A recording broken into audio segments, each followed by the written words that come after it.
Assalamualaikum warahmatullahi wabarakatuh. Teman-teman yang dirahmati Allah, kita lanjutkan ke pembahasan masih hadis. Kita nggak terburu-buru supaya memahami hadis ini secara lebih mendalam. Yang pastinya nggak akan mungkin utuh, karena Nabi terlalu cerdas untuk kita pahami secara utuh. Beliau terlalu bijaksana untuk akal-akal yang terbatas seperti kita. Meskipun berkumpul semua ulama sekelas Imam Syafi'i, Imam Ahmad bin Hambal yang hafal sejuta hadis, Imam Malik, Ibnu Mubarak, orang-orang keren ketemu untuk membedah satu hadis saja, bahkan mereka sendiri akan mengakui nggak mungkin mereka memahami hadis itu secara utuh. Tetap aja ujung-ujungnya Allah wa Rasuluhu a'lam. Itu ujung-ujungnya tuh. Karena para sahabat aja yang lebih keren daripada ulama kan, generasi terbaik kan sahabat dulu nih. Udah gitu tabi'in, tabi'ut tabi'in, dan seterusnya dan seterusnya. Sebutlah misalnya kalau Imam Abu Hanifah itu generasi tabi'in, kemudian nanti setelahnya ada murid beliau Imam Malik dan seterusnya.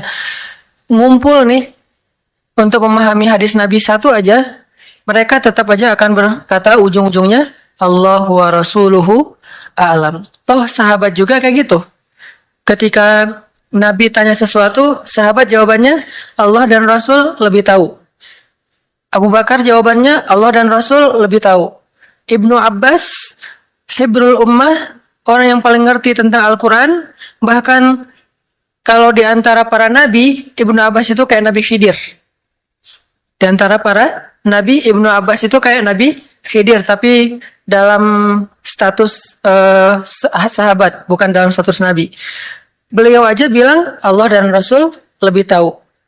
Terus Muaz bin Jabal, anak muda yang ilmunya luar biasa, yang kalau Nabi bilang yang paling mengerti halal dan haram di antara umatku itu adalah Muaz bin Jabal. Yang paling ngerti mana halal mana haram itu Muaz bin Jabal. Dia juga bilang Allah dan Rasul lebih tahu. Tapi kita berusaha untuk memahami lebih dalam, bukan secara utuh, karena tidak ada yang paling utuh. Karena inilah kita akhirnya berpendapat, pendapat saya tepat, tapi ada kemungkinan keliru. Pendapat yang lain keliru, tapi ada kemungkinan tepat. Bukan salah benar, tepat keliru. Ini dua istilah yang sangat jauh berbeda. Ra'yi sawab wa yahtamilul khata', wa ra'yun akhar khata' wa yahtamilus sawab. Pendapat kami dengan mazhab tertentu, misalnya Syafi'iyah, adalah tepat, tapi ada kemungkinan keliru juga. Pendapat yang lain ada kelirunya, tapi juga ada kemungkinan tepatnya. Yang pasti semua pendapat ini benar. Cuman mana yang paling tepat, itu yang kita condong ke dalamnya. Cuman semuanya benar. Semua Ahlus Sunnah wal Jamaah, dari Malikiyah, Hanabilah, Syafi'iyah, Hanafiyah, atau nanti mazhab-mazhab yang lain di antara mazhab fikih yang gak terkenal selain 4 ini, semuanya benar di antara Ahlus Sunnah wal Jamaah. Cuman mana yang paling tepat, yang menurut kita nyaman dengan argumentasi dalil dan ilmiahnya, akhirnya kita coba ikuti. Antara NU, Muhammadiyah, nanti ada Persis, ada macam-macam, termasuk organisasi-organisasi masyarakat berbasis agama dan seterusnya. Semuanya berusaha berijtihad untuk lebih memahami ayat dan hadis, tapi tidak ada satupun yang memahaminya secara utuh, termasuk kita. Hanya mencoba untuk lebih dalam memahami teks tersebut.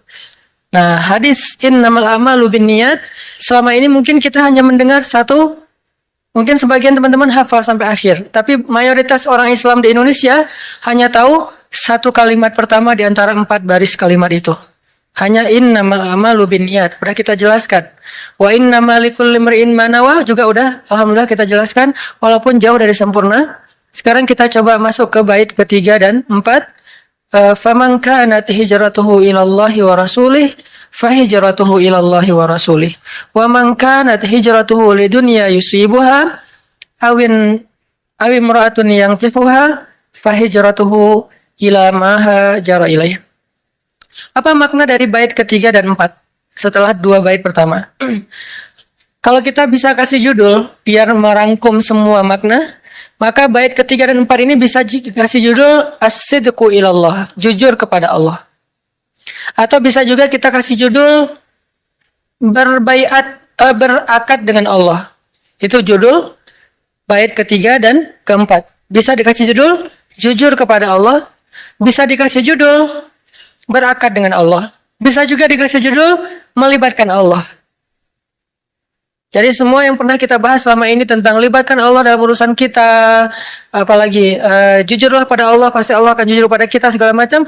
Itu kalau mau ditarik mana teks rujukannya, maka rujukannya adalah faman kanat hijratuhu ilallahi wa rasulih fahijratuhu ilallahi wa rasulih. Siapa yang berhijrah kepada Allah dan Rasul, maka hijrahnya sampai kepada Allah dan Rasul. Pertanyaannya, apa maksud siapa yang berhijrah? Rasulullah SAW di antara semua amal soleh, semua aktivitas, semua adegan agama, Nabi memilih salah satunya yaitu adegan hijrah. Kan dalam Islam itu ada sholat, ada puasa, ada tilawah. Yang paling puncak itu apa? Jihad. Kan jihad itu adalah puncaknya ibadah. Walaupun bukan yang paling bukan yang paling yang paling utama ditanya. Kalau yang paling utama ditanya sholat, tiang agama. Masing-masing ibadah itu kan ada kayak kebaikannya ya, ada fadilahnya, keutamaannya. Nah, kalau sholat itu tiang agama, yang pertama ditanya, kalau ini belum beres, yang lain nggak akan ditanya. Tapi walaupun kayak gitu, tiang ini ada atapnya, bahkan ada puncaknya. Nah, puncaknya ibadah itu adalah al-jihad fi sabilillah. Sehingga ayat-ayat jihad banyak sekali kita temukan di dalam Al-Quran. Termasuk yang tadi dibaca di rakaat pertama. Allah menawarkan, hal adullukum ala tijaratin tunjikum min azabin alim. Maukah kalian aku tawarkan sebuah niat tijarah, perniagaan. Arti perniagaan kita menjual, Allah membeli. Kan arti perniagaan jual beli kan? Ada yang ngejual, ada yang beli. Terus apa bentuk jual beli dengan Allah? Allah katakan jual beli dengan Allah itu adalah tu'minuna billah wa rasulih wa tujahidun. Kalian percaya dulu sama Allah, karena nggak mungkin kita jual beli dengan seseorang transaksi kalau kita nggak percaya sama dia. Kita bertransaksi karena kita percaya. Misalnya kita membeli barang, kita menjual barang, kita percaya dia akan bayar sesuai dengan perjanjian. Jangan-jangan ntar kayak misalnya dia bayarnya pakai terming, 3 kali bayar. Kalau kita nggak percaya sama dia gimana? Gak berani kita pakai terming, harus uang dulu baru saya kasih barang. Dia juga gitu. Kalau dia nggak percaya sama kita, ntar barangnya yang dikasih ternyata cacat lagi, nggak benar, nggak sesuai dengan spek yang dijelasin di awal. Berarti beriman dulu kepada Allah, Rasul, baru kemudian Allah tawarkan mana jual belinya.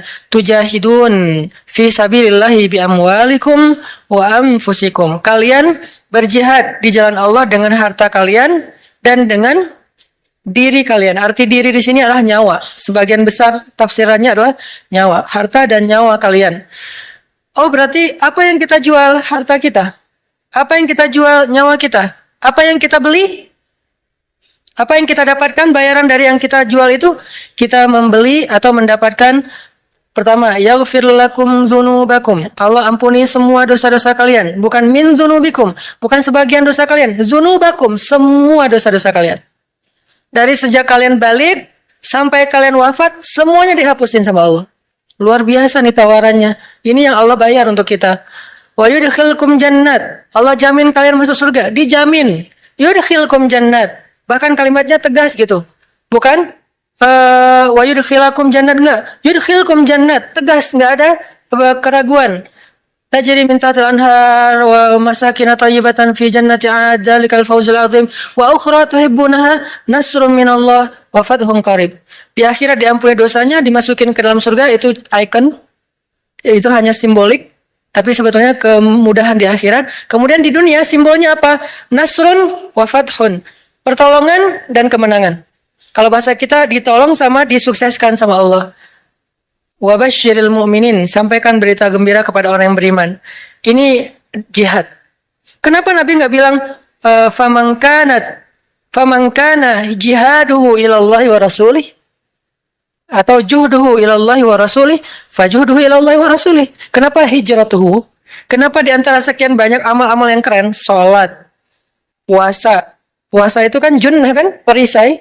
Salat itu tiang agama, imaduddin. Jihad itu sanamul amal, puncaknya amal. Kan masing-masing ada keutamaannya nih. Kenapa Rasul nggak milih hajj? Faman kana hajjuhu ilallahi wa rasulih, faman kana umratuhu ilallahi wa rasulih, faman kana qiraatuhu wa tilawatuhu ilallahi wa rasulih, faman kana apa nikahuhu gitu. Kan nikah juga luar biasa ya. Amal yang keren banget lah, terutama buat kita. Bisa dibilang di antara sekian amal, kalau disuruh lakukan dengan sukacita, yang paling sukacita pastinya menikah. Itu sukacita banget. Yang gak sukacita, mantannya justru. Dia mah sukacita. Ini kenapa enggak pamangkanat akad nikahnya kepada Allah dan Rasul? Kenapa di antara sekian banyak amal, Nabi memilih hijrah? Kenapa tahun Islam dikenal dengan tahun Hijriah? Kenapa enggak dikenal dengan tahun Bi'sah? Apa Bi'sah? Pengutusan Nabi. Jadi tahun Bi'sah 1 adalah Iqra bismi rabbikal ladzi khalaq. Ketika Nabi dapat wahyu pertama. Kenapa enggak dihitung dari Nabi dapat wahyu? Kan itu paling luar biasa ya. Kejadian mengubah peta dunia, mengubah peradaban dunia, mengubah segala sesuatu di dunia dari gelap menjadi terang kan dimulai dari tahun pertama Bi'sah Nabi dapat wahyu. Sehingga ketika Nabi hijrah itu berarti tahun 13 Bi'sah. Perang Badar berarti tahun 15 Bi'sah. Nabi wafat tahun 23 Bi'sah. Kenapa nggak bisa aja? Kenapa hijrah? Kenapa hijriah jadinya? Padahal Bi'sah itu kalau kita mau kalau kita mau baca itu kejadian yang luar biasa. Bahkan Jibril aja menampakkan wujud aslinya kepada Nabi cuma 2 kali. Satu ketika wahyu pertama, yang kedua ketika Mi'raj ke langit. Cuma 2 kali itu Jibril menampilkan wujud aslinya. Sisanya semuanya editan kalau bahasa kita. Diedit oleh Allah dalam bahasa fatamatsalaha, memisalkan diri. Bukan wujud aslinya, memisalkan diri, menjelma bahasa Indonesianya, menjelma sebagai seorang laki-laki yang sempurna, laki-laki yang keren, yang ganteng, yang ideal banget. Itulah Jibril. Kenapa nggak tahun Bi'sah? Atau kenapa nggak tahun Isra dan Mi'raj? Sehingga bisa dibilang Nabi hijrah pada tahun kedua Isra atau kedua Mi'raj. Kayak gitu-gitulah. Kenapa hijrah? Saking pentingnya peristiwa ini. Saking pentingnya peristiwa ini. Seolah-olah hijrah itu adalah awal dari segala sesuatu. Kalau niat itu adalah niat kunci dari segala sesuatu, hijrah itu awal dari segala sesuatu. Di dalamnya terkandung juhdun, jihad. Di dalamnya terkandung ta'atun, taat. Di dalamnya terkandung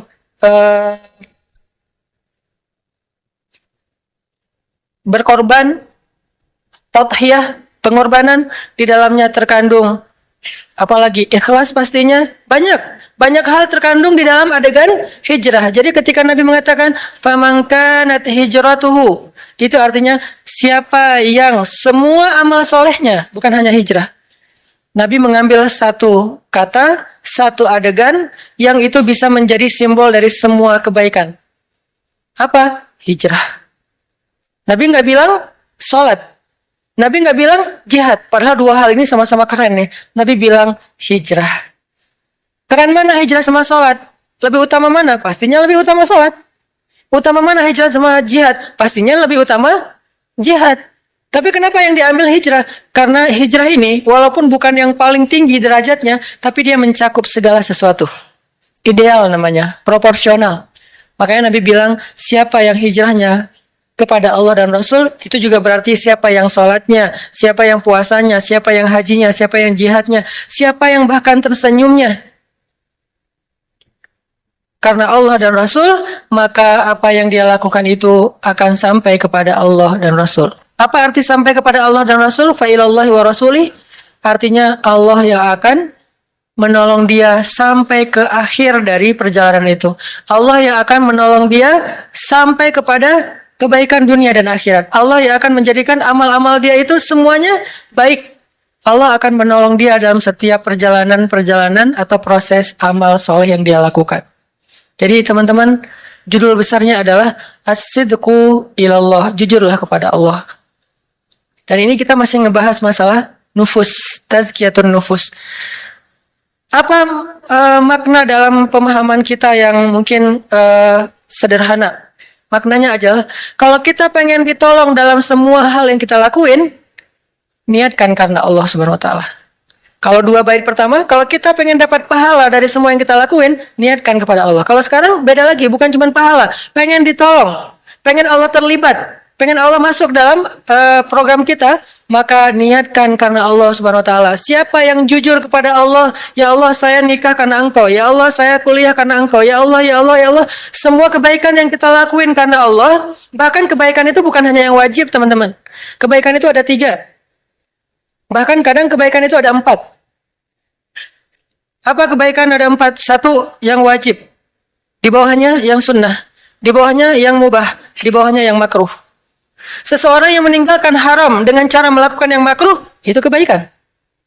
Seseorang yang meninggalkan yang sunnah dengan cara yang melakukan yang makruh, itu sia-sia. Makruh ini tergantung konteks ya. Seseorang meninggalkan yang haram, tapi pelampiasannya kepada yang makruh, maka itu kebaikan. Itu cara dia meninggalkan yang haram, nggak bisa langsung kepada yang mubah atau yang sunnah. Seseorang yang meninggalkan yang wajib dan mengambil yang makruh, itu rugi. Maka yang makruh ini, makanya saya sebut bahkan. Wajib, sunnah, mubah, makruh. Siapa yang melakukan yang wajib, pasti berpahala. Siapa yang melakukan yang sunnah, pasti berpahala. Kadang yang mubah, yang secara fikih artinya tidak berpahala, tidak berdosa, bisa menjadi pahala. Apa bedanya? Innamal amalu binniyat wa innamal likulli imri'in ma nawa. Dan yang mubah ini kalau kita libatkan Allah sekalipun, dia menjadi sesuatu yang Allah tolong. Jadi bukan hanya dalam hal yang wajib, Allah akan nolong kita sampai kita main, kita jalan, kita apa. Coba niatkan karena Allah. Pasti Allah akan tolong kita dalam urusan itu dan dijadikan urusan itu sebagai kebaikan di sisi Allah SWT. Saya ngomong kepada kayak misalnya kayak Pevi lah, Pevi Permana, anak skateboard. Pevi pas main di Asian Games sekarang misalnya, kalau Pevi niatnya cuman buat dapetin medali, cuman pengen prestasi, maka itu mubah, tidak berpahala, tidak juga berdosa, biasa aja. Sehingga kita tidak perlu menjudge, ya udah itu mah hobi lah ya. Tapi kalau Pevi niatkan ini sebagai salah satu media dakwah, apa hubungannya main skateboard dengan dakwah? Kalau Pevi jadi tokoh anak muda dengan prestasinya, kemudian fansnya Pevi yang senang main skateboard meniru, apa yang ditiru? Oh ternyata pemain pro juga sholat di masjid.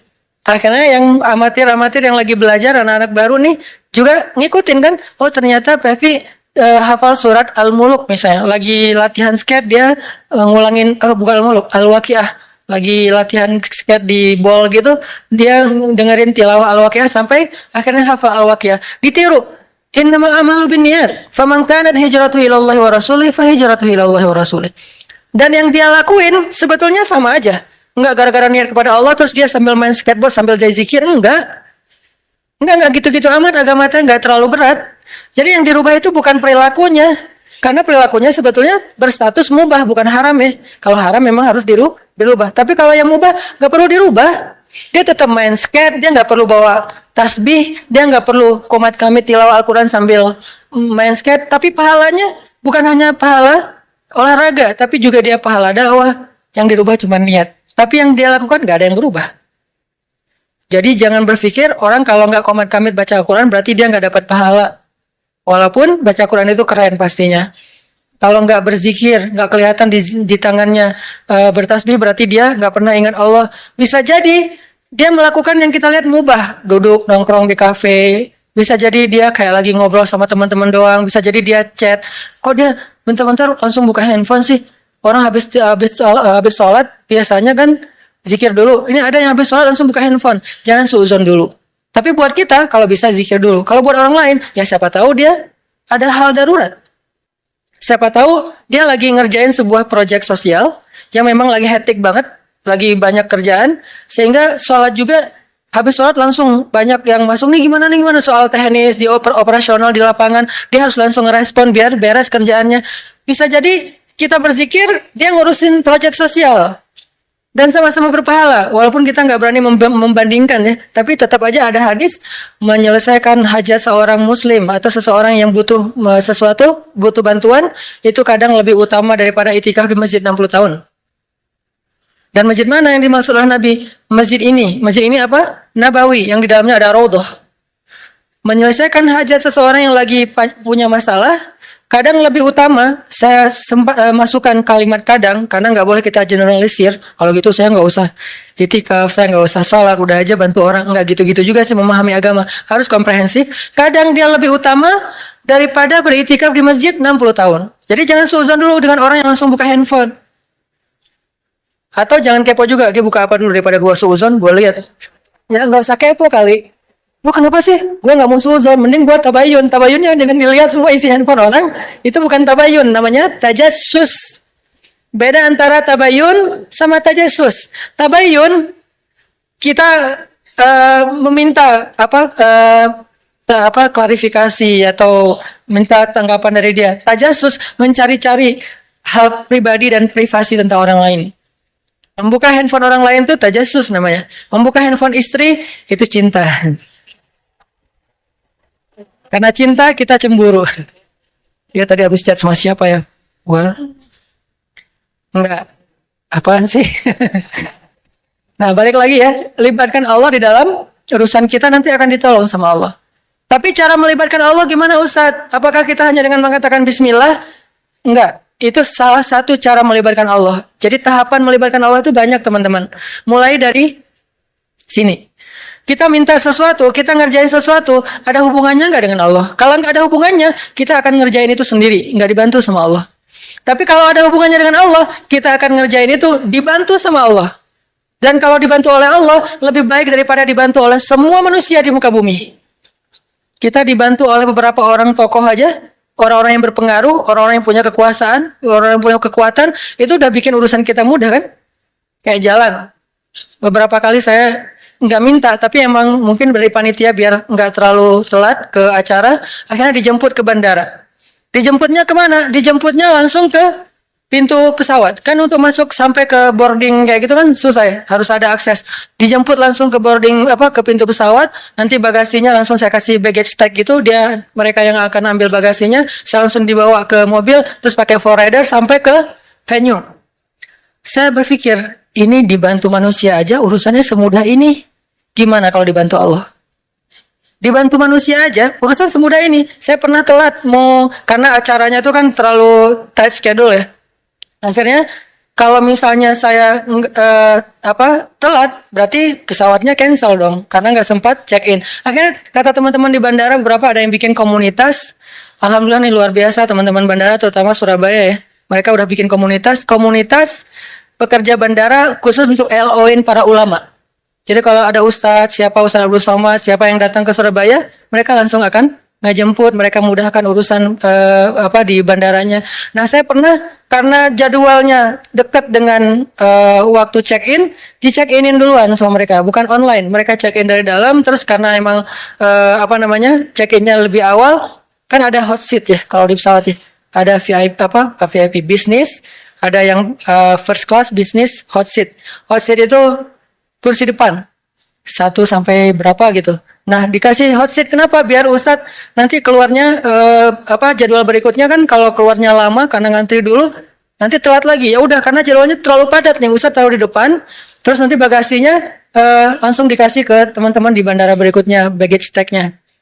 Dimudahkan banget sehingga pas datang-datang disediakan lunch. Jadi pas tadi belum sempat makan siang, ya udah Ustadz makan siang di bandara aja. Oh ya udah nggak apa-apa. Saya pikir makan siang di bandara nanti di stand-stand gitu kan. Ternyata langsung dimasukin ke lunch biar nyaman, katanya makan siangnya makan. Saya berpikir, aduh mudah sekali ya kalau dibantu oleh manusia, dibantu oleh teman, dibantu oleh murid, dibantu oleh sahabat. Mudah urusan kita. Gimana kalau dibantu sama Allah? Itu manusia dengan keterbatasannya bisa memudahkan urusan kita banget loh. Gimana kalau Allah? Dan dia mau bantu kita karena siapa? Allah menggerakkan hatinya. Kalau dia sebel sama saya, mana mau dia bantu saya? Kalau dia misalnya nganggap saya bukan siapa-siapa, nggak penting nih orang, nggak akan dibantu kan? Karena Allah menggerakkan hatinya, Allah bikin dia respect ke saya, Allah bikin dia ngerasa saya seseorang, bukan saya seseorang. Allah bikin dia ngerasa saya seseorang, merasa kayak kalau bantu ustadz dapat pahala, kalau ini kan lillahi ta'ala kan? Berarti siapa yang menggerakkan hatinya? Allah. Dan itu bukan hanya dalam kasus itu, dalam kasus apapun, termasuk kalau kita lagi ada kerjaan apa, segala macam. Kadang-kadang mungkin bukan mau main belakang ya, tapi tetap kita butuh orang untuk memudahkan urusan kita. Kadang-kadang kita udah jujur, tapi karena mungkin kurang apa gitu, akhirnya jadi dizolimi. Ini karena ada orang dalam, jujur ya, jadi profesional. Banyak hal lah, contoh-contoh kehidupan kita sehari-hari. Ini ditolong oleh manusia aja bisa mudah. Gimana kalau ditolong oleh Allah Subhanahu Wa Taala? Makanya kita begitu antusias, begitu semangat untuk bangun network. Saya harus banyak teman, biar kemana-mana mudah. Anak-anak skuter, anak-anak Vespa misalnya, di mana-mana punya teman, geng, komunitas. Jadi pas Vespanya rusak di tengah jalan, jam 1 malam, dia nggak susah-susah nyari teman. Misalnya rusaknya di Ciamis, masa nelfon teman di Bandung sampai ke sana 7 jam lagi kan ya? Ya udah dia nelfon temennya yang dekat-dekat sana. Kalau nggak kenal, dia nelfon dulu yang di Bandung. Oh ada tuh teman gue. Lu dari daerah mana? Dekat ini, dekat ini. Ditelepon temennya jam segitu kan biasa namanya juga komunitas biasa malam suka nongkrong apa. Belum tidur, datang. Ternyata datang bantuin akhirnya ngobrol malah makan durian atau apa enak gitu ya sambil nonton Piala Dunia atau apa itu kan karena jadi turun di mana? Oh ada durian, turun aja. Ternyata ada yang kenal. Nih kasih durian yang paling bagus. Kalau enggak mungkin dipilihin udah mahal tapi nggak memuaskan. Ini kasih yang paling bagus. Bukan kita nggak bayar, tetap bayar. Namanya juga dagang ya, tetap bayar. Cuman dikasih yang paling bagus. Terus kita bisa sambil ngobrol-ngobrol, ketawa-ketawa. Ini karena Allah mudahkan. Dan secara zahir manusia mudahkan. Kebayang nggak kalau Allah mensupport kita dalam segala urusan? Mulai dari bangun tidur, dan selama ini udah dilakuin sama Allah. Cuman karena jadi rutinitas, kita sampai lupa ada Allah di belakangnya. Hal-hal lain selain rutinitas, kejutan-kejutan. Caranya gimana? Biar Allah nolongin kita, terlibat dalam urusan kita. Kayak kita nyalain mobil kita lagi mogok, didorong oleh, kalau yang dorongnya istri kita doang. Kan nggak mungkin. Akhirnya kita yang dorong, istri nggak bisa nyetir. Terus yang dorong siapa? Kan susah ya. Akhirnya ada teman-teman kita, mereka yang dorong. Ada 5 orang teman. Kita kan merasa dimudahkan kan, didorong oleh teman kita, ditanjakan lagi tuh, didorong supaya mobilnya nyala lagi. Semudah itulah, bahkan lebih dari itu, kalau Allah Subhanahu Wa Taala ikut terlibat dalam urusan kita. Kerasa banget. Kalau banyak teman, banyak orang yang mungkin sayang sama kita, itu mudah banget urusan. Tapi itu manusia teman-teman. Gimana kalau Allah yang sayang sama kita? Manusia sayang sama kita aja semudah itu, apalagi kalau Allah Subhanahu Wa Taala. Caranya satu di sini, jujurlah kepada Allah. Jadi jujurlah kepadaku itu, ku di situ Allah ya, bukan ku seperti di lagu. Jadi jujurlah kepada Allah. Cara jujur kepada Allah, kita harus tanya, yang kita lakuin ini ada hubungannya nggak dengan Allah? Kalau ada, pasti Allah kasih keajaiban. Contoh. Zakaria tuh doa kan panjang kan, lama banget ya. Berdoa dari sejak beliau muda sampai beliau tua. Tapi coba perhatikan kalimat doa Nabi Zakaria ketika beliau sudah tua. Ada 2 kalimat, ada di surat Ali Imran, ada di surat Maryam. Kalau di surat Ali Imran, Zakaria berdoa, "Hunalika da'a Zakaria rabbah. Qala rabbi habli min ladunka dzurriyyatan thayyibah innaka sami'ud du'a." Lalu di surat Maryam, "Wa inni khiftul mawaliya min wara'i wa kanat imraati 'aqira fahab li min ladunka waliya yarithuni wa yarithu min ali Yaqub waj'alhu rabbi radiyya." Apa rahasia di antara 2 kalimat ini? Kenapa Nabi Zakaria berdoa panjang dalam hidupnya belum Allah kabulkan? Bukan tidak, belum. Kenapa pas habis doa ini langsung Allah kabulkan? Langsung Allah bilang, "Fanadathul malaikah." Kalau di surat Maryam, ya Zakaria, langsung Allah panggil. Kenapa cepat dikabulkan? Karena di dua doa ini Nabi Zakaria udah mulai mengkonekkan antara keinginannya dengan Allah. Kalau di surat Ali Imran, Nabi Zakaria ngelihat Maryam yang dapat makanan dari langit. Aduh, ini anak soleha banget, dicinta banget sama Allah, sampai segitu-segitunya Allah memperlakukan anak kecil ini, anak SD, duduk di sebuah ruangan kecil, mihrab namanya, terus lapar, Allah yang ngasih makan, dia belum berdoa. Dia lapar doang, Allah langsung datangkan makanan. Dan yang bawa makanan apa? Bukan gosen, malaikat. Dibawa gosen aja bikin kita nyaman kan ya? Males keluar, udah aja gosen kan murah ya. Tinggal klik, kalau misalnya nggak ada saldonya ya bayar cash lah ya. Mudah banget, 10 menit datang gitu. Ini lebih dahsyat daripada gosen, malaikat yang datang. Dan makanannya masih hangat. Terjamin, nggak ada sama sekali penyakit di dalamnya. Dibawa oleh malaikat, dihidangkan depan Maryam, malaikat balik, Nabi Zakaria masuk. Kata Nabi Zakaria, ya Maryam, anna laki hadza. Kamu dapat dari mana makanan ini? Kan paman belum kirim kan? Ini baru paman bawa. Kata Maryam, huwa min indillah. Allah yang kirim. Anak SD ngomong gitu. Ada nggak anak SD sekarang? Dek, dapat dari mana? Allah yang kirim, Om. Wah, itu soleha banget kan? Tingkat dakwah tuh luar biasa. Allah yang kirim. Ya memang nggak ada lagi. Emang adanya cuma di zaman itu. Maryam sampai bilang dari Allah, paman. Allah yang kirim. Dan Allah bukan hanya ngomong Allah yang kirim sampai ceramahin Zakaria. Innallaha yarzuqu may yasha'u bighairi hisab. Allah itu paman, kalau ngasih rezeki itu nggak bisa dihitung-hitung loh. Bin haitsu la yahtasib. Oh iya ya. Jadi Zakaria dapat talim dari Maryam. Cuma nanya satu hal, tapi dapat ilmu lebih dari yang dia tanya. Ya Maryam, anna laki hadza. Kamu dapat dari mana Maryam? Huwa min indillah. Innallaha yarzuqu may yasha' bighairi hisab.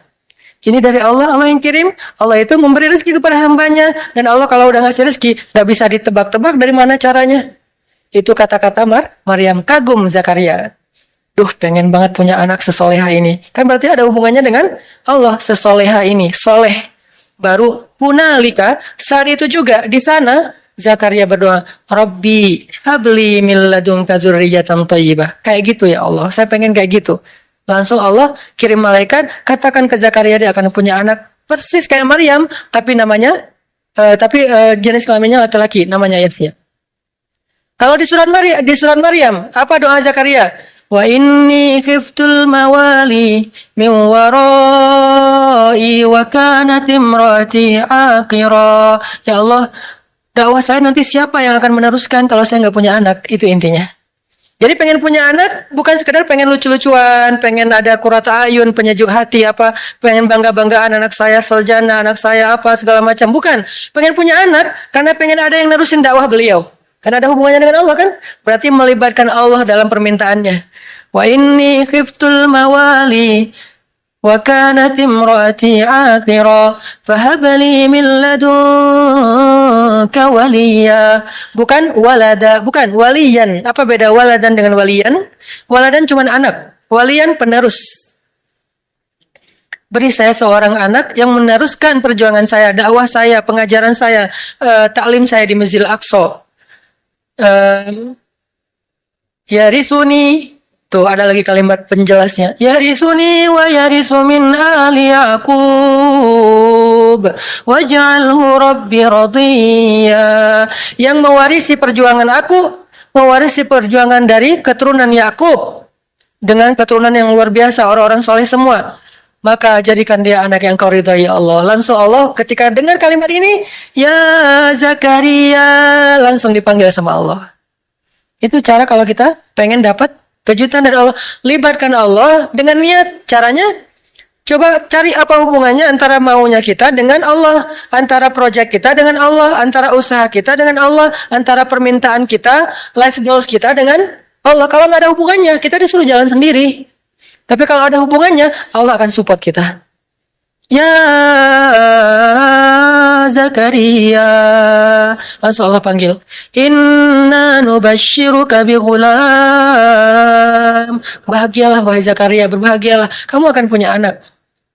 Ismuhu Yahya, lam naj'al lahu min qablu samiyya. وآتيناه الحكم صبيا وحنانا من لدنا وزكاة وكان تقيا وبرا بوالديه ولم يكن جبارا عصيا وسلام عليه يوم ولد ويوم يموت ويوم يبعث حيا. Spesifik, luar biasa nih. Dikasih dengan spesifik yang istimewa. Bukan cuma ini anak laki-laki yang kamu minta, enggak. Allah langsung kasih tahu anaknya itu kayak gimana. Anaknya cerdas, anaknya soleh, anaknya terjaga, anaknya nggak pernah nggak pernah emosian, anaknya nggak pernah baperan, nggak pernah durhaka, nggak gini. Baik banget. Kalau di surat Ali Imran dia siddiqan wa hasuran wa nabiyan, musaddiqan wa hasuran wa nabiyan, anak yang meneruskan perjuangan dakwah, anak yang hasur, menjaga kehormatan, anak yang nabiyan, menyampaikan kebenaran. Ini luar biasa. Kenapa? Karena Zakaria mengaitkan keinginannya dengan Allah. Jadi kalau kita punya satu keinginan, punya satu, bahkan mungkin bukan hope, tapi wish, sesuatu yang kadang-kadang kayak nggak kebayang kita bisa nggak sih? Nggak masalah, make a wish, kita bikin sebuah harapan yang menurut kita mungkin nggak susah diwujudkan, tapi ketika sebuah harapan yang kita anggap sesuatu yang nggak mungkin dilibatkannya kepada Allah, apa sih yang nggak mungkin buat Allah? Apa sih yang sulit buat Allah? Bukankah semuanya itu ada dalam pengaturan Allah? Biyadihil mulk. Arti biyadihil mulk, semuanya itu dalam kekuasaan Allah Subhanahu wa taala. Terserah Allah mau diapain. Caranya di sini. Faman kanat hijratuhu ilallahi wa rasulih, fa hijratuhu ilallahi wa rasulih. Akhirnya para sahabat yang berhijrah dalam konteks berhijrah meniatkan karena Allah. Contohnya, misalnya ada yang berhijrah seorang diri, seperti Suhaib Ar-Rumi. Banyak sahabat yang hijrah seorang diri. Beda sama Umar ya. Kalau Umar kan hijrahnya posting ya. Sebelum hijrah posting dulu. Captionnya, ahli Mekah, orang-orang Mekah. Dia mention satu persatu. Abu Jahal, Abu Sufyan. Satu-satu di mention sama Umar. Terus terakhir pakai hashtag ahli Makkah. Ya ahli Makkah. Ya ma'syara Quraisy. Ya Aba Jahal. Ya Abu Sufyan. Ya banyak banget. Ya itu kan ya. Bahasa Arabnya ya. Bahasa Instagramnya . Setelah dimention satu-satu dia bilang apa? Fa'lamu anni muhajir. Ketahuilah kalian gua pengen hijrah. Hijrahnya tuh dikapitalin lagi tuh. Gede tulisannya biar orang tahu kalau dia mau hijrah. Terus di bold. Saya mau hijrah. Siapa yang pengen istrinya jadi janda, anaknya jadi yatim, tunggu saya di balik bukit itu. Ditunjukin Sherlock bukit mana yang disuruh tungguin. Saking spesifiknya Umar bin Khattab. Gak ada yang berani nungguin Umar. Tapi pertanyaan saya ini mungkin pertanyaan penasaran. Kenapa Nabi nggak hijrah bareng Umar aja kalau kayak gitu? Kan hijrah bareng Umar aman banget kan ya? Kata Umar, orang Mekah, gua mau hijrah bareng Rasulullah. Ada yang berani nungguin nggak? Siapa yang mau istrinya jadi janda, anaknya jadi yatim, tunggu kami, saya dan Rasulullah di belakang bukit. Kan aman tuh hijrahnya. Kenapa Nabi nggak hijrah bareng Umar aja sih biar gampang, nggak ada adegan Surakoh, nggak ada adegan sembunyi dalam gua Sur, nggak ada adegan diikat talinya oleh anaknya Abu Bakar, Asma binti Abu Bakar. Kan nggak ada adegan-adegan yang sulit. Nggak ada adegan Ali harus tidur di tempat tidurnya Nabi. Kenapa? Hijrahnya dikawal sama Umar bareng dengan Hamzah, dua petarung Mekah yang disegani, nggak ada yang berani sama dua orang ini nih. Di depan Umar, di belakang Hamzah. Siapa yang berani mencegat sebuah karavan manusia yang di depannya Umar, di belakangnya Hamzah? Nggak ada yang berani.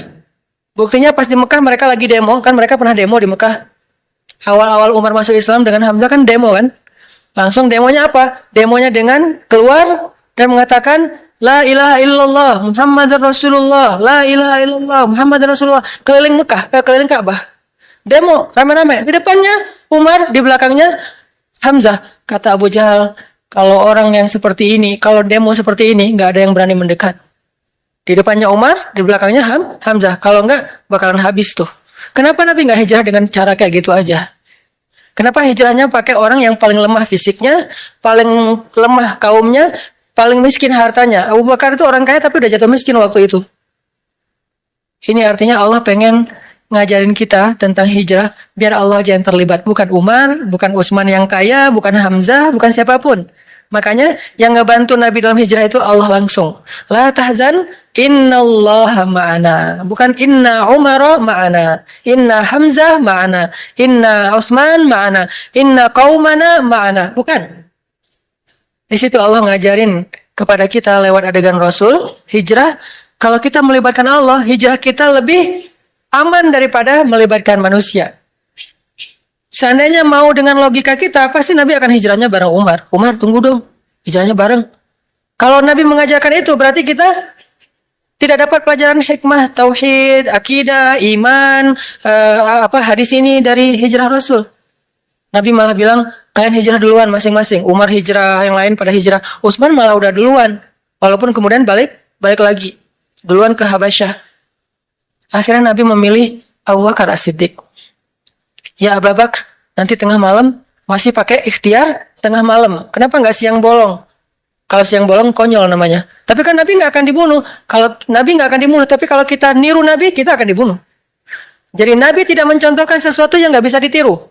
Nabi mencontohkan sesuatu yang bisa ditiru oleh umatnya. Kalau beliau gampang, beliau punya mujizat. Kalau Nabi mau, Nabi Musa itu membelah laut. Nabi Muhammad lebih dahsyat, membelah bulan. Lebih dahsyat daripada Musa. Musa belah laut, Muhammad membelah bulan. Sulaiman menguasai jin, Muhammad mengislamkan jin. Sulaiman jin dikuasai, tapi tidak masuk agama Hanif. Ketika Sulaiman wafat, jin kufur lagi gitu kan? Tapi Muhammad mengislamkan jin. Lebih dahsyat, semua mukjizat para nabi terkumpul kepada Rasulullah SAW.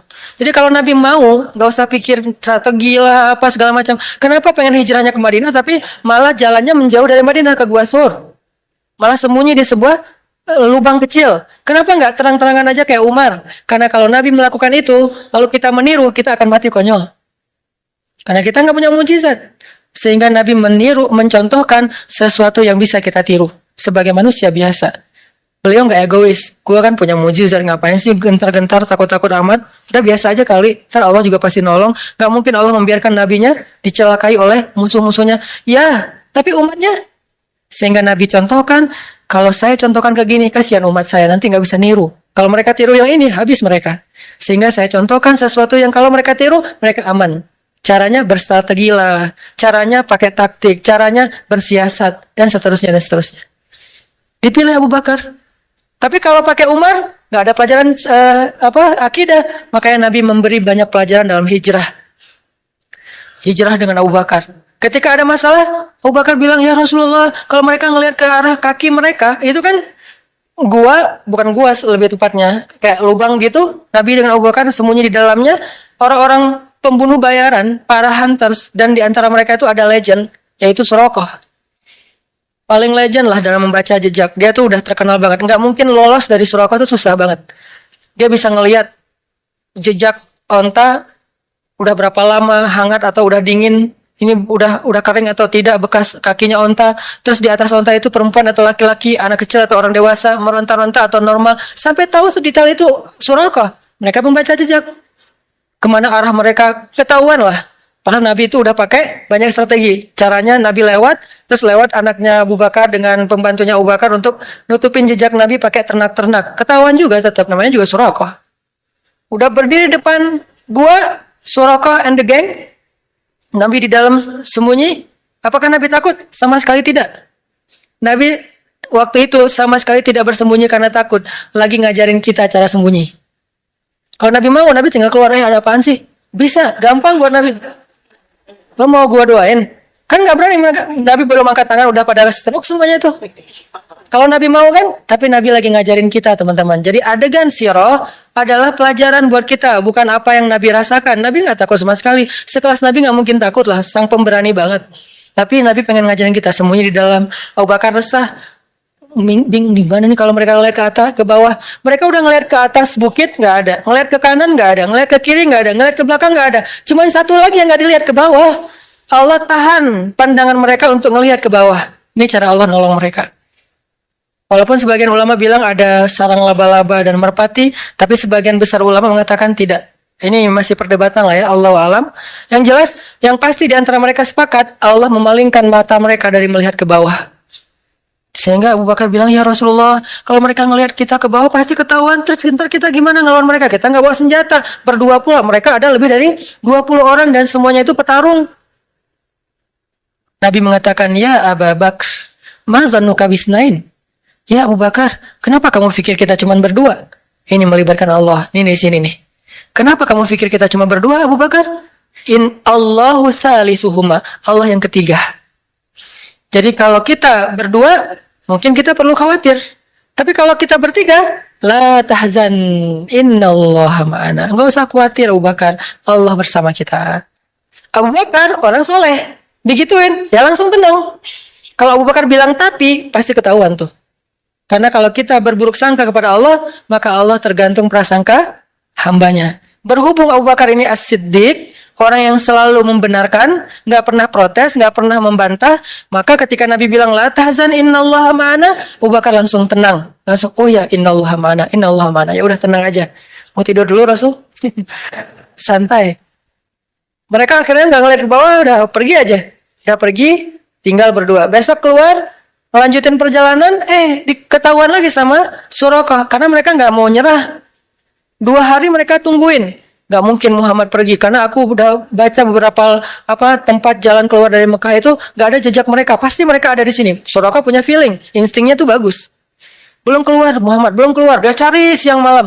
Ketahuan juga pas hari Nabi keluar Mekah dari kejauhan. Suraqah ngelihat.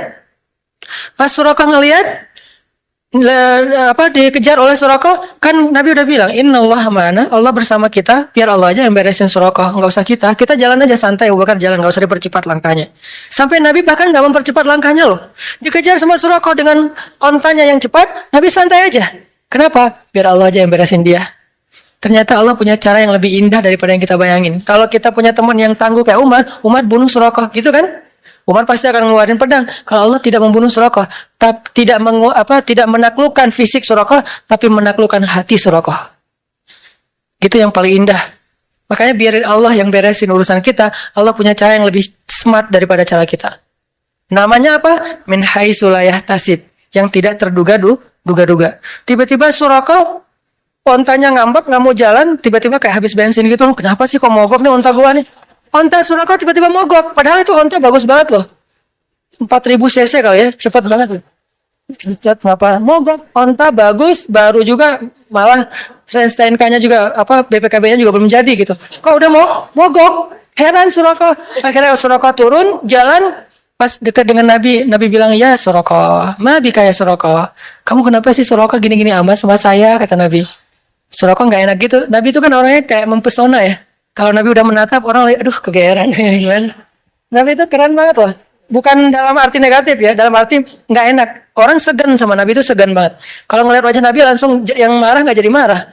Saking sempurnanya akhlak Nabi SAW. Jadi kalau Yusuf sempurna fisiknya, Nabi sempurna akhlaknya. Yusuf mempesona fisiknya, Nabi mempesona akhlaknya. Jadi kalau ada cewek ke Yusuf kelepek-kelepek, ke Nabi kelepek-kelepeknya jadi masuk Islam. Siapa? Sofia.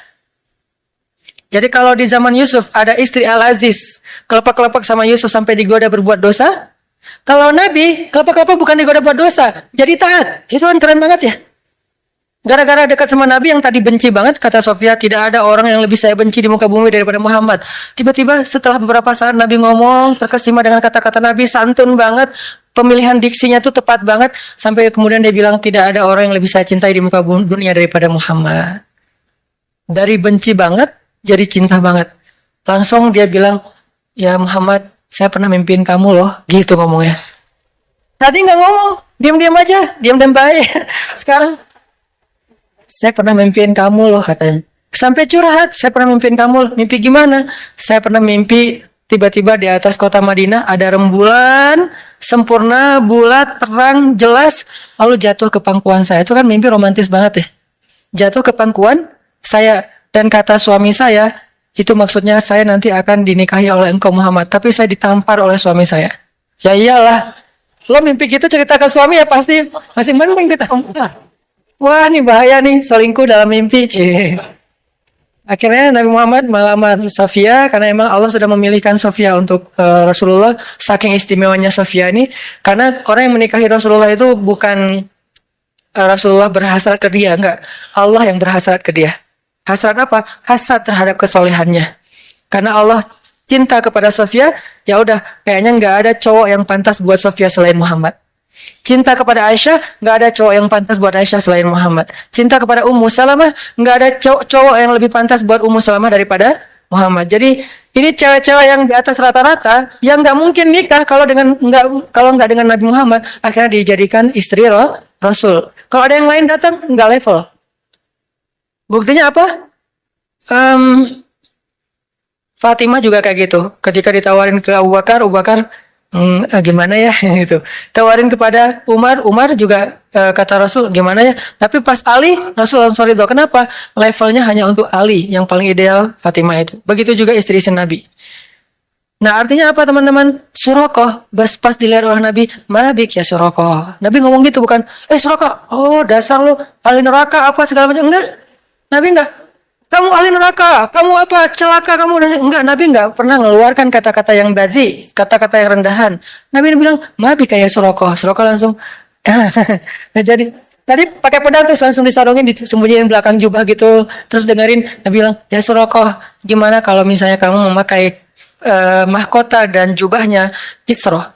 Kisra Raja Persia, kata Surakoh. Ya, Raja Persia. Mau. Coba. Nabi dalam keadaan lemah, baru diusir dari kampungnya, nawarin baju jubah Raja Persia yang nggak mungkin didapatkan kecuali menaklukkan negerinya. Kan ini nggak make sense ya? Kayak nggak logis gitu kan tawarannya. Abu Jahal kemarin nawarin, siapa yang membawa pulang Muhammad hidup atau mati, gua kasih 100 ekor onta.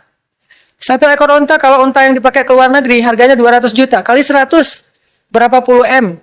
Kan, dan Abu Jahal punya itu, ada ribuan ekor onta yang dia punya, karena orang kaya. Surakoh tiba-tiba lupa dengan tawaran Abu Jahal, langsung bilang, mau Muhammad, saya pakai pakaian jubahnya Raja Persia, yaitu Kisra. Kalau gitu caranya, halangilah orang yang pengen mengejar kami. Oke, saya akan halangi. Apalagi Muhammad, apa yang bisa saya lakukan? Perlu saya dampingin? Nggak usah, kata Rasulullah. Akhirnya Rasulullah melanjutkan perjalanan, Surakoh kayak tertegun gitu. Loh, saya kenapa ya? Ya habis dihipnotis gitu.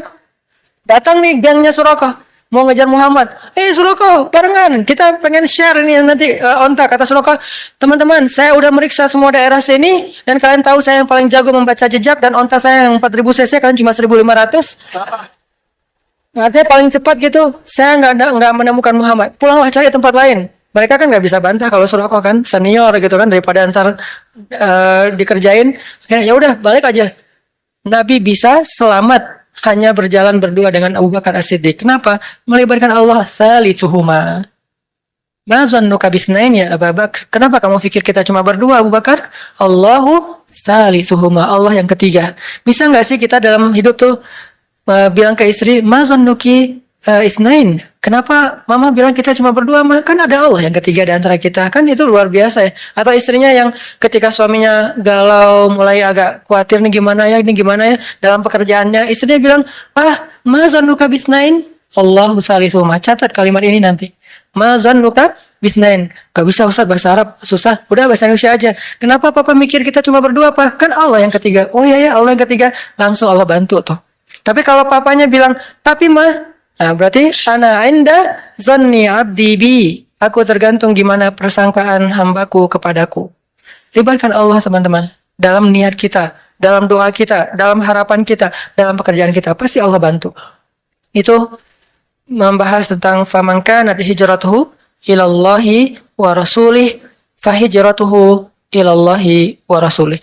Jadi artinya kerucutkan semua, konekkan semua yang kita lakuin itu dengan Allah. Harus ada reason, ini karena Allah, ini untuk Allah. Harus ada, harus temuin itu. Dan jujur, karena kalau kita bilang kayak gitu basa-basi, Allah kan tahu banget isi hati kita.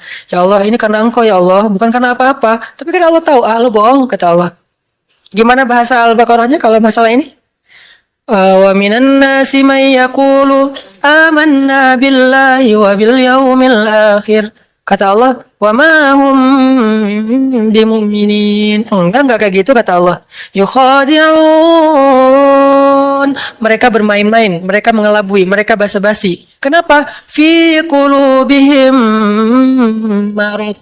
Karena hatinya tuh enggak jujur, hatinya berpenyakit.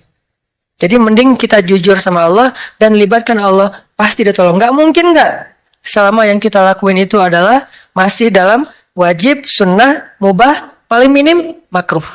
Kalau yang haram bilang karena Allah, ya Allah ini karena engkau, ya nggak mungkin. Masa kita melanggar syariat Allah tapi karena Allah kan nggak mungkin ya. Sengaja saya minum khamar karena Allah. Mana ada yang kayak gitu-gitu. Sengaja saya berbohong karena Allah, nggak juga. Kecuali 3 bohong yang dibolehkan. Itu aja teman-teman. Insya Allah next week kita akan bahas lagi hadis ini. Saya hanya ingin hadis ini bukan hanya kita hafal, karena menghafalnya itu terserah masing-masing. Menghafal baik, nggak menghafal juga nggak dosa. Cuman kita jadikan hadis ini sebagai motivasi hidup. Kita jadikan hadis ini sebagai quote dalam hidup kita, supaya kita selalu bersemangat untuk taat kepada Allah. Barakallahu li wa lakum. Wassalamualaikum warahmatullahi wabarakatuh.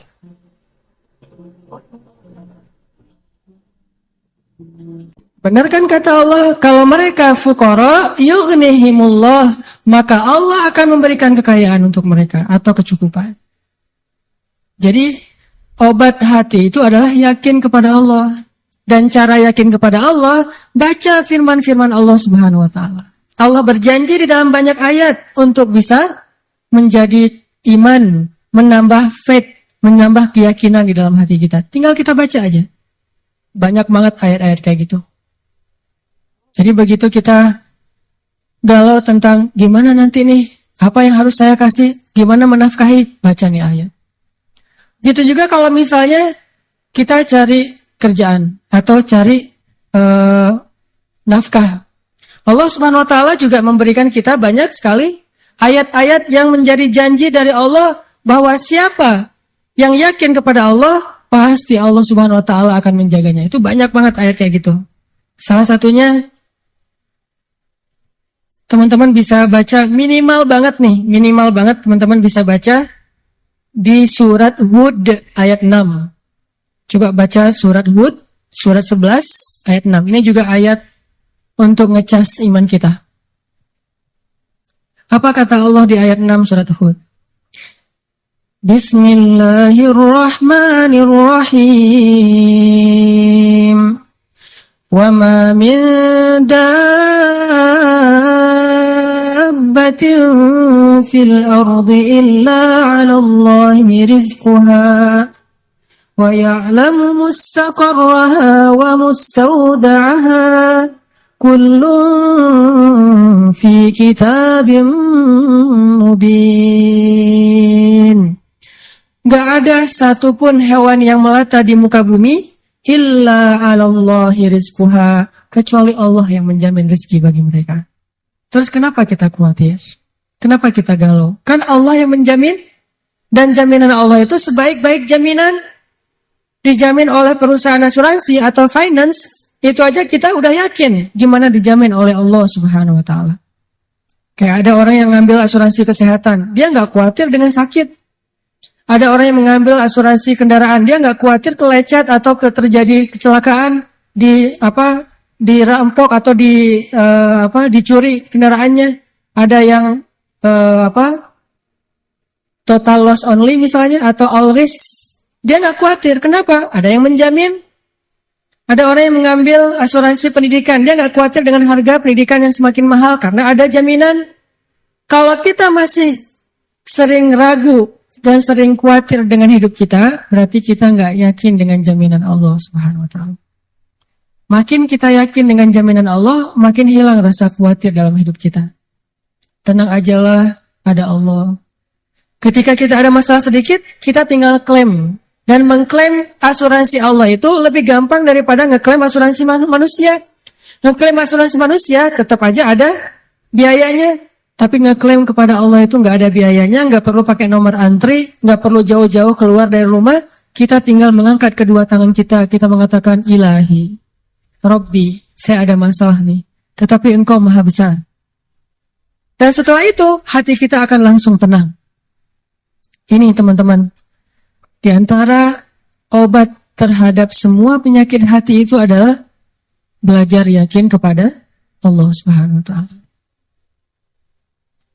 Teman-teman bisa baca juga nanti surat Al-Mulk. Ini surat yang benar-benar ngebooster hati kita. Jadi sesi pertama ini saya pengen sharing. Ternyata kalau kita pengen menghilangkan semua penyakit hati kita, mulailah dari belajar iman, belajar yakin kepada Allah Subhanahu wa Ta'ala. Kalau kita pengen belajar menjadi orang yang menjalani hidup itu penuh dengan keyakinan, penuh dengan harapan, orangnya optimis, caranya belajar yakin kepada Allah Subhanahu wa Ta'ala. Dan salah satu cara belajar yakin kepada Allah, baca ayat-ayat Allah, terutama ayat-ayat booster tentang kebesaran Allah Subhanahu wa Ta'ala. Inna fi khalqis samawat, dalam penciptaan langit, bukan cuma di langit, tapi penciptaannya, prosesnya. Inna fi khalqis samawati wal ardi wa ikhtilafil lail wa ikhtilafil laili wan nahari la ayatin liulil albab. Langit, bumi, silih bergantinya malam dan siang atau musim, di situ ada bukti-bukti bahwa Allah Maha Kuasa. Kalau itu aja buat Allah gampang, cuma kun fayakun, apalagi cuma ngurus kita yang cuma kecil dibandingkan langit dan bumi. Kita itu dibandingkan langit dan bumi, gak ada apa-apanya. Kalau langit dan bumi aja buat Allah gak ada apa-apanya lagi, apalagi kita. Jadi intinya teman-teman, kenapa kita khawatir kalau Allah menjamin kehidupan kita? Kenapa kita khawatir kalau Allah berjanji menolong kita? Kenapa kita khawatir kalau Allah Subhanahu wa Ta'ala tidak akan menyia-nyiakan kebaikan kita?